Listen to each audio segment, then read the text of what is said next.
Captain Miles Turner stood at the helm of the starship Herald, his gaze fixed on the colossal structure looming ahead. The Galactic Council's headquarters, a sprawling station encircling the neutral planet of Zenith, looked like something out of an ancient dream of the future. Its architecture was a blend of technologies from hundreds of sentient species, each contributing to the grand mosaic of interstellar cooperation. As the Herald approached the docking bay, Miles felt the weight of his responsibility. He was not merely a pilot or a ship's captain today, but a representative of Earth. His mission was clear yet daunting: to foster stronger ties with the Galactic Council and to advocate for human interests in a galaxy teeming with diverse and sometimes conflicting alien civilizations. Lieutenant Sarah Kim, his second-in-command and a seasoned diplomat in her own right, approached him with the final briefing pad. "We're about to dock, Captain. Remember, the protocols here are strict. The Flarians, who'll be our hosts, view physical contact as a challenge to personal space and dominance." Miles turned from the viewport, his eyes reflecting a blend of determination and the mild amusement that often accompanied the navigation of interstellar diplomacy. "Noted, Sarah. It's not like I'm planning to hug anyone. We'll play by their rules." The docking procedure was a delicate ballet of technology, with the Herald aligning under the guidance of the station's automated systems. Miles and his crew were met by a delegation of Flarians, their skin shimmering subtly under the artificial lights of the bay. The lead Flarian, an imposing figure named Zorath, greeted them with a nod, a gesture Miles returned. "Welcome, Captain Turner," Zorath said, his voice a deep rumble. "I am here to ensure your stay is productive. The Council is eager to hear what Earth has to bring to the table." Miles stepped forward, keeping his hands visibly at his sides. "Thank you, Zorath. We come with the same hopes. Let's make this a visit to remember." The council chamber was an architectural marvel, an expansive dome that housed representatives from across the galaxy. Each delegation had its own designated area, tailored to their environmental and gravitational needs. Miles and his team were directed to a human-compatible sector, equipped with a breathable atmosphere and standard gravity. As he took his seat, Miles scanned the room. It was a tapestry of diversity. Beings of various shapes, sizes, and colors mingled or communicated through devices that translated countless languages. The human delegation was a novelty here, their presence a testament to Earth's burgeoning role in galactic affairs. Lieutenant Kim leaned in, her voice low. "We're drawing quite a bit of attention, Captain. Seems our recent advancements have made quite the impression." Miles nodded, acknowledging the curious glances with a diplomatic smile. "Let's keep that momentum going. It's not every day we get to show what humanity is capable of." Shortly after they settled, the session began. The president of the council, a venerable being from the ancient Talari species named Nethys, initiated the proceedings. His voice echoed through the chamber, facilitated by the translation devices. "Esteemed delegates, today we welcome a new member to our assembly, Captain Miles Turner from Earth." A mixed murmur ran through the crowd as all eyes turned to Miles. He stood, feeling the weight of each gaze. "Thank you, President Nethys. It's an honor to stand before such esteemed company. Earth comes in peace, seeking knowledge, alliance, and a chance to contribute to this great galaxy." As he spoke, his words were broadcast in myriad languages, his image projected around the room. The reaction was mixed. Some nodded in approval, others whispered skeptically. A delegate from the reptilian Flarian species, Zorath, whom Miles had met earlier, watched him with an unreadable expression. When the floor opened for questions, a delegate from the machine-like Xylox civilization was the first to speak. "Captain Turner, Earth is relatively new to the galactic stage. What assurances can you provide that your species will adhere to the Council's regulations and treaties?" Miles responded confidently, aware that his answer would set the tone for future interactions.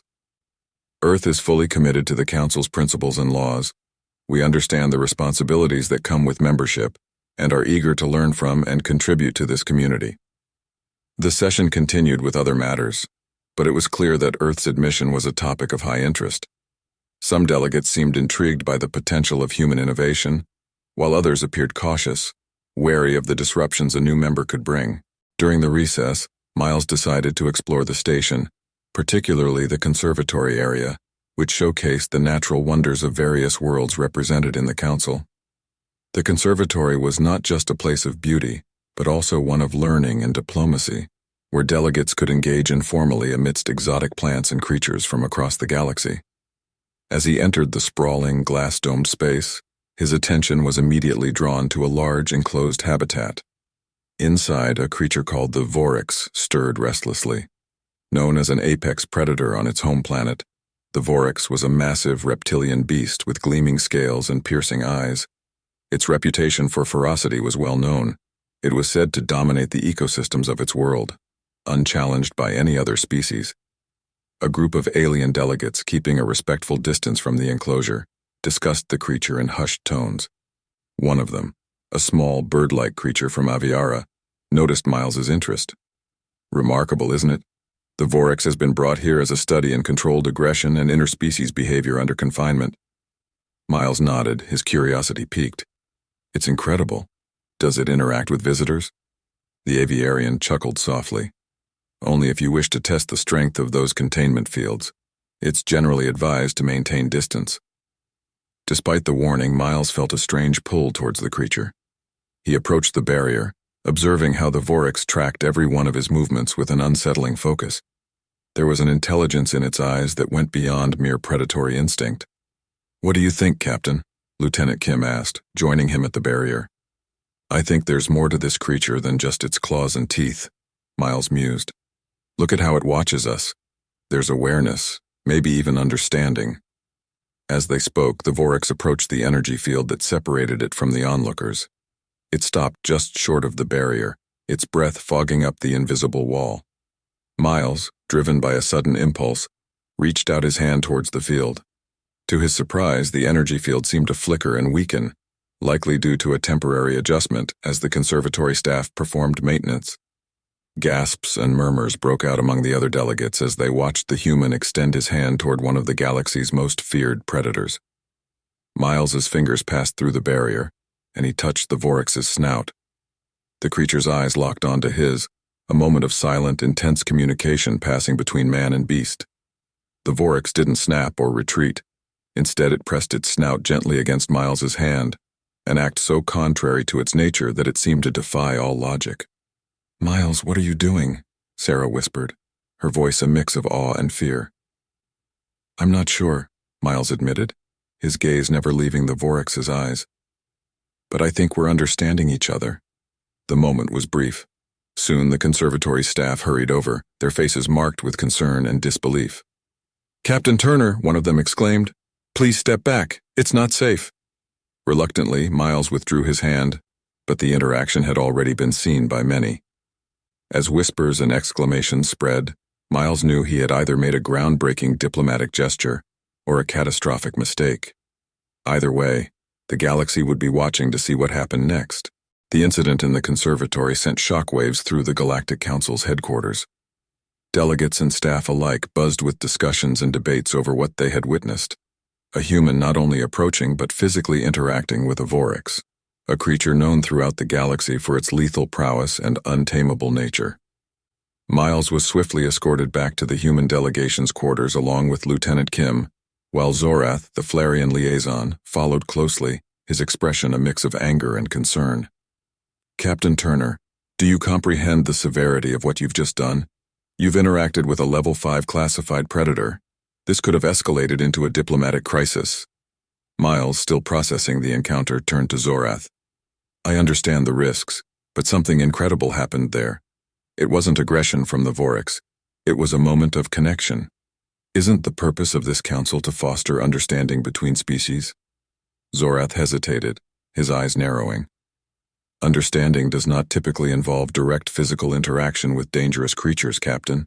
This was reckless." Lieutenant Kim interjected. "It may have been unexpected, but think about what it represents. That a human and a Vorex could share a moment of peace. It's profound. It could symbolize a new way of interspecies communication, not just with sentient beings, but with all forms of life." Zorath was silent for a moment, then sighed. "Perhaps. I will relay what happened to President Nethys. He will decide how to proceed. Until then, Captain, I urge you to refrain from further experiments." As Zorath departed, Sarah turned to Miles. You realize you're either about to be hailed as a pioneer or a pariah, right? Miles chuckled softly. When has that ever been different for us, Sarah? The news of Miles's interaction with the Vorex spread quickly, and by the time the council reconvened, the chamber was charged with an electric tension. As Miles walked in, he felt every eye on him, some filled with admiration, others with skepticism or outright disapproval. President Nethys called the session to order, his voice calm but firm. We are faced with an unprecedented situation today. Captain Turner's actions yesterday have raised significant questions about the boundaries of our understanding and interaction with non-sentient life. A delegate from the robotic contingent of Corlin voiced its concern through a translator. This human's actions, while bold, could endanger the principles of safety and protocol that govern our interactions with Class 5 lifeforms. How do we address this breach? Before Miles could respond, a delegate from a previously silent agrarian planet, Sela, stood. I believe Captain Turner's actions, though unconventional, open a door. What if we could truly understand the creatures we share the galaxy with? Perhaps we need to rethink our approach to non-sentient beings. The debate that followed was fierce and multifaceted. Each delegate brought forward their perspective, reflecting their own planet's history with their native species. Miles listened, realizing the weight of what he had inadvertently triggered. Finally, Nethys called for order. It seems that Captain Turner's actions, while controversial, have sparked a necessary debate. Instead of rushing to judgment, let us investigate further. I propose a committee be formed to explore new methods of interspecies interaction, with Captain Turner involved due to his unique experience. The proposal was met with mixed reactions, but ultimately it passed. Miles was both relieved and overwhelmed. He was now at the forefront of potentially revolutionary changes in galactic policy. As the council adjourned, Miles turned to Sarah, who gave him an encouraging nod. Ready to change the galaxy, Captain? Miles smiled, feeling the weight of history on his shoulders. Let's just start with understanding our new friends in the conservatory.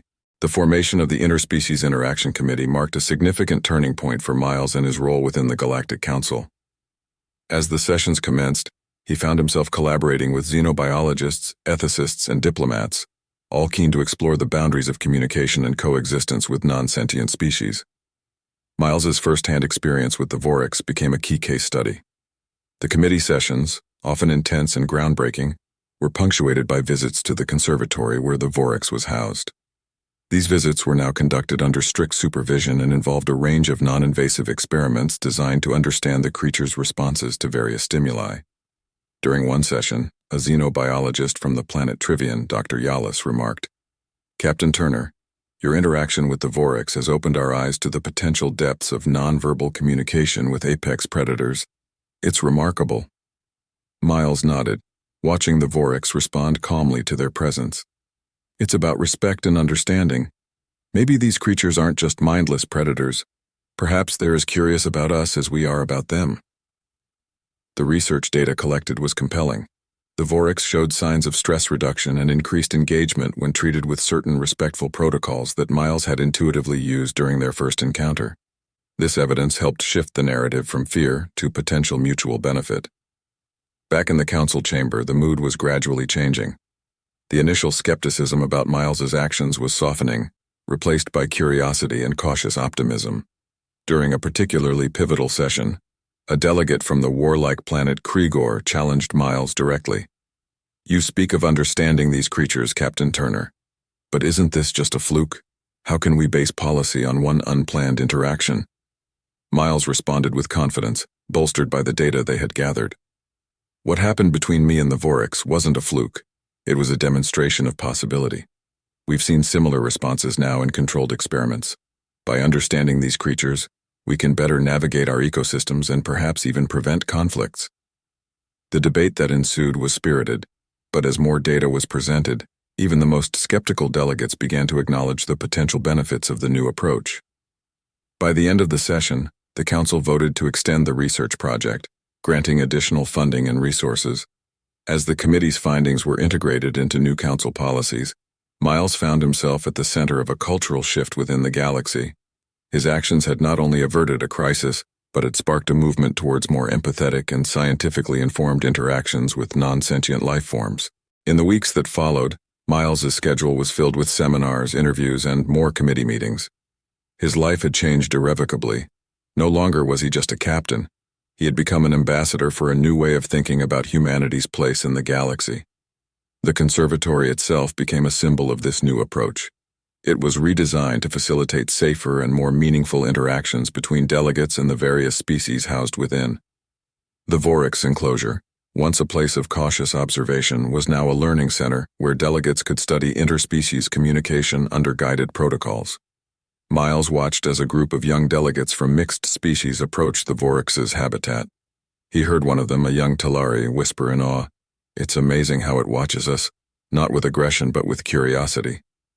Lieutenant Kim, standing beside him, smiled. "You've started something big, Miles. It's not just about the Vorex anymore. It's about how all of us relate to life in the galaxy." Miles felt a profound sense of fulfillment. What had begun as an impulsive act of empathy had grown into a galaxy-wide reevaluation of human and non-human interactions. The change was tangible, not just in policies, but in the attitudes of those around him. As the day drew to a close, Miles and Sarah walked back to the human delegation's quarters. The stars shone brightly outside the station's windows, each one a reminder of the vast and varied universe they were a part of. "Think there are more creatures out there waiting for someone to understand them?" Sarah asked, gazing into the starlit void. Miles smiled, his eyes reflecting the starlight. "I'm sure of it, and we'll be ready to listen." Months later, as the Herald prepared to depart from the Galactic Council station, Miles reflected on the substantial changes that had occurred since his daring interaction with the Vorex. His role had evolved significantly. He was now regarded not only as a captain, but as a pivotal figure in galactic diplomacy and interspecies relations. The Council had established a new framework for the treatment and study of non-sentient species across the galaxy, inspired by the principles of empathy and understanding that Miles had demonstrated. This framework was not just about safer interactions, but also about enhancing the mutual benefits of such encounters, promoting a deeper harmony between civilizations. As he walked through the Herald's corridors checking in with his crew, Miles felt a deep sense of pride and responsibility. His actions had helped shape a future where humanity was seen as a valuable member of the galactic community, capable of insights that could lead to greater understanding and peace. Lieutenant Kim approached him with a data pad in hand. "We've received messages from several planets, Captain. They're interested in adopting the new guidelines and want to consult with you on best practices." Miles nodded, his mind already racing with plans and ideas. "Schedule meetings with their representatives. We'll assist however we can." As the Herald disengaged from the docking station and began its journey back to Earth, Miles stood at the viewport, watching the starscape shift as they entered hyperspace. He thought about the galaxy's vastness, filled with countless species and mysteries yet to be uncovered. The journey home provided Miles with time to contemplate the broader implications of his experiences at the Council. He realized that what began as a simple act of kindness had evolved into a paradigm shift in how the galaxy perceived humans and their potential for positive influence. Back on Earth, Miles was greeted as a hero. His story had been broadcast across human media, sparking discussions on Earth's future role in galactic affairs and the potential for further explorations and alliances.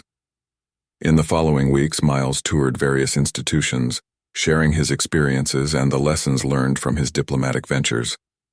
At each stop, he emphasized the importance of respect, empathy, and the willingness to understand even the most alien of beings. During a particularly poignant lecture at an interstellar diplomacy academy, Miles shared, "Each species in the galaxy holds a piece of the puzzle. By learning to communicate and coexist with them, we not only enrich our understanding of the universe, but also pave the way for a more cooperative and peaceful galaxy." The audience, a mix of students, academics, and diplomats, listened intently, inspired by the possibility of contributing to a legacy of peace and understanding. As his tour ended, Miles returned to his duties aboard the Herald, ready to embark on new missions. The galaxy was vast, and there were many more challenges ahead, but he was optimistic. Humanity had a role to play, and he was determined to ensure it was a constructive one. Sitting in his captain's chair, Miles issued his orders to the crew, his voice steady and confident. "Set course for the Orion Nebula. Let's see what other friendships we can foster." The Herald surged forward, stars streaking past as it headed into the unknown. Miles knew that each star could host worlds teeming with life, each encounter a chance to further demonstrate humanity's capacity for kindness and cooperation in the cosmos.